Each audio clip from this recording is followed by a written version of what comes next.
Hi, you're watching Catalyst Plus TV, the place to be to make more possible.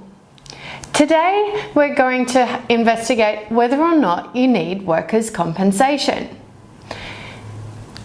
Now, many employers know that they need workers' compensation in Australia, and workers' compensation is an insurance for employers so that if one of their employees happens to get injured at work, then they are covered for their medical expenses and also for their wages whilst they're recovering. Each state and territory has different rules and regulations, and in New South Wales, you may have noticed that the New South Wales government has now taken over workers' compensation, and instead of going through selected insurance companies, you now use what is called iCare, the New South Wales brand. Below on our blog, we'll put a link so that you can find that website. But what if you don't employ people and you're using a company structure to run your business? I'm talking here about the mum and dad companies where there's two people, generally a husband and wife, and they're working in the business, but they don't have any other employees. At the end of the year, their tax agent might actually give them what is called a director's fee.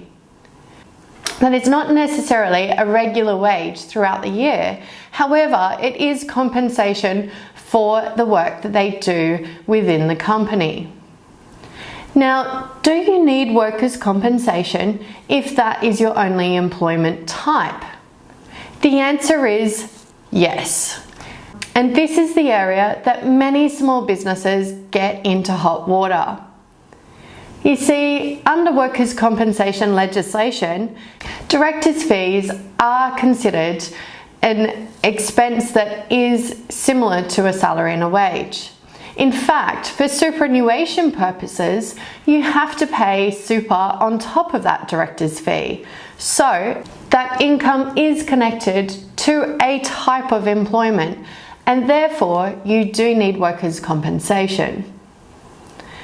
So if you are a small company and you haven't got any other employees except for the directors, then get in touch with your tax agent and make sure that you are actually required to have workers' compensation insurance. There are penalties for not having insurance for your employees and your directors. These penalties differ from state to state and from the different territories. So have a look below on our blog for all the links to the different states and territories' workers' compensation, and you'll find some more information there. But in the meantime, make sure you get on top of that obligation and keep yourself squeaky clean. If this is something that you didn't know about and it's a surprise to you, and you have other friends or family that have a similar business structure, please share this video on social media so we can help other people as well. But in the meantime, have yourself a great week, and we'll see you in next week's episode of Catalyst Plus TV.